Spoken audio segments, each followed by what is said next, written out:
fundamentals, those basics that build the foundation for accomplishment, productivity, success, and lifestyle.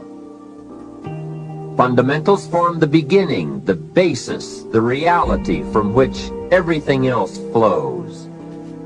And remember, there are no new fundamentals.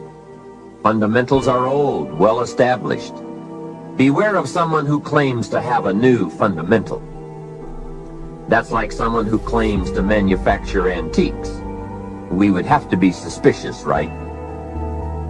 So fundamentals, basics, they are so very important to understand and consider and practice if you wish for the good life. And may I add here, make sure you don't go looking for the exotic answers to success. Success is a very basic process. It doesn't fall out of the sky. It doesn't have any mysteries, nor does it fall into the realm of the miraculous. Success is merely a natural result that comes from the consistent operation of the practical fundamentals. As someone wisely remarked, to be successful, you don't have to do extraordinary things. Just do ordinary things extraordinarily well. Mr. Schoaf, my teacher, gave me many great phrases I'll always remember. One of them was, there are always about a half dozen things that make 80% of the difference. What a key thought, a half dozen things. Whether we are working on our health, wealth, personal goals, or professional enterprise, the difference between our ultimate success or inevitable failure lies in the degree to which we are willing to seek out, study, and to go to work on those half dozen things. For a farmer to reap a plentiful harvest in the fall, for example, the major basics are fairly obvious. Soil, seed, water, sunshine, nourishment, and care. Each fundamental being equally in need of study and attention, for together they bring about the best chance for a successful harvest. A good question to ask before undertaking any project or setting any new objective, then, is what are the most important half dozen things that will make the major difference in how it works out? So whether the enterprise is art or architecture, music or sculpture, mathematics or sports, business or farming, success or lifestyle, it's the fundamentals that count. To understand them and to practice them is to take the first intelligent step toward accomplishing your objectives and living your dreams.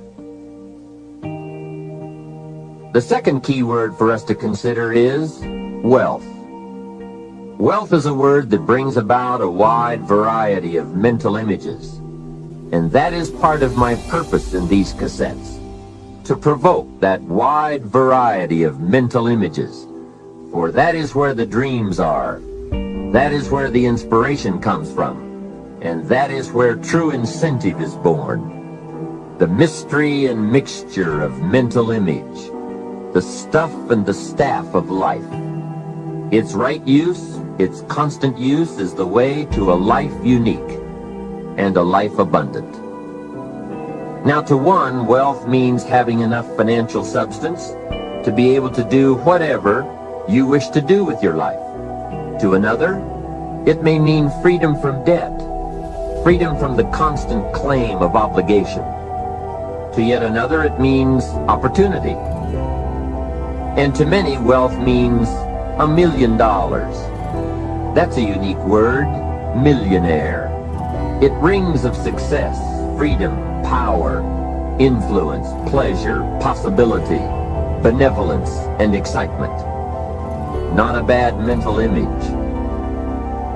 Now we could talk of the wealth of experience, the wealth of friends, the wealth of love, the wealth of family, the wealth of culture.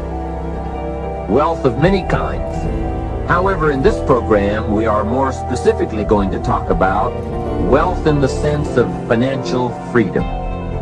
Wealth that comes from the conversion of effort and enterprise into currency and equity. For each of us, the amount of money required to be wealthy will differ. But the dream for all of us, I'm sure, is the same. Freedom from financial pressure. More freedom of choice, freedom to enjoy, and the opportunity to create and to share. Wealth, the possession of great financial resources that improves the quality of your life and gives you added dignity and expanded lifestyle. So decide for yourself what wealth means to you. Latch on to your own mental image of wealth. And let's see if the ideas I'm about to bring to you will make sense and perhaps provide you with the inspiration to put the plan into high action, so that as the days pass, you will discover a growing sense of freedom and dignity, self-worth, substance, and lifestyle. The next key word is happiness, the universal quest. Happiness is a joy that most often comes as a result of positive activity. Like wealth, it too has a wide variety of meanings and interpretations. Happiness is both the joy of discovery and the joy of knowing. It is a result of an awareness of the full range of life, the color, the sound, the harmony. And it is the joy that comes from designing a life and practicing the fine art of living well. Happiness is being able to explore the offerings of life by perception, response, and enjoyment. Happiness is both receiving and sharing, reaping and bestowing. It is being able to feast on harmony as well as food, on ideas as well as bread. Happiness is the deliberate act to create a wider world of experience and awareness. Happiness is having a handle on disappointment. It is being in control of both emotion and circumstance.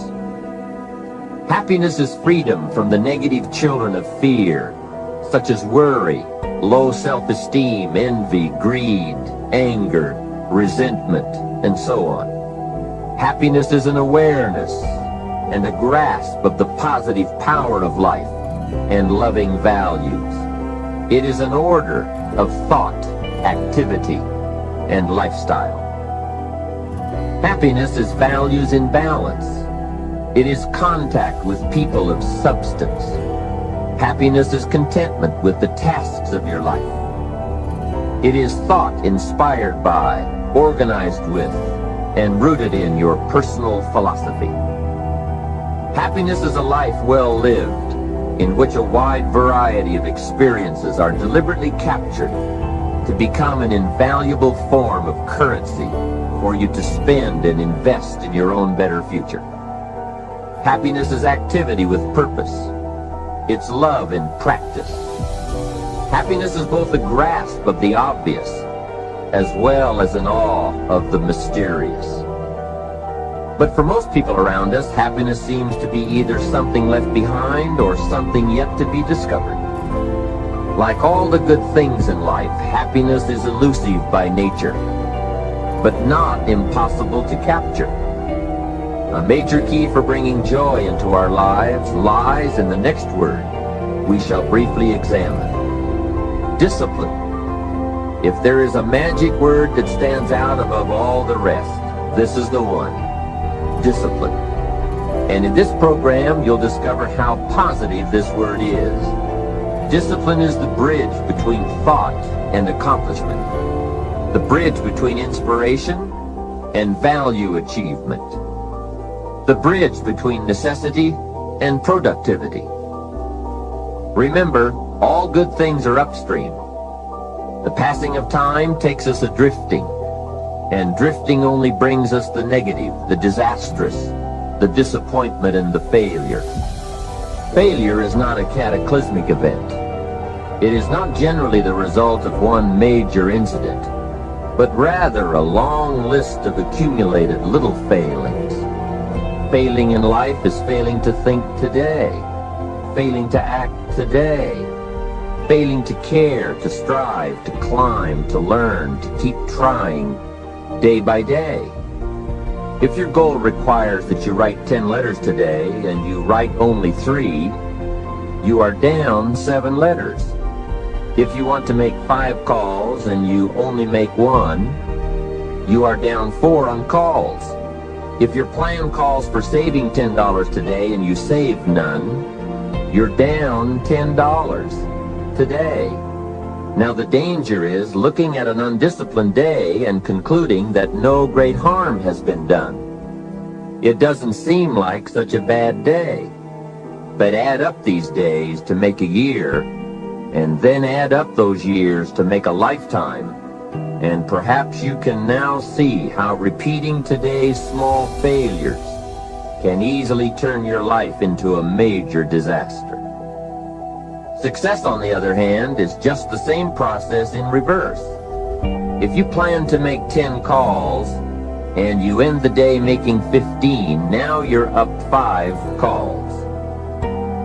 If you then get up a few on letters, move up the savings numbers, you can see what a massive difference it could make in a year, and what wealth and accomplishment awaits for a lifetime. Discipline is like a set of magic keys that unlocks all the doors of wealth, happiness, sophistication, culture, high self-esteem, pride, joy, accomplishment, satisfaction, and success. The first key to discipline is awareness of the need for and the value of discipline, and especially the discipline to make the changes. What will it take? What must I do? And what must I become to get all I want from my life?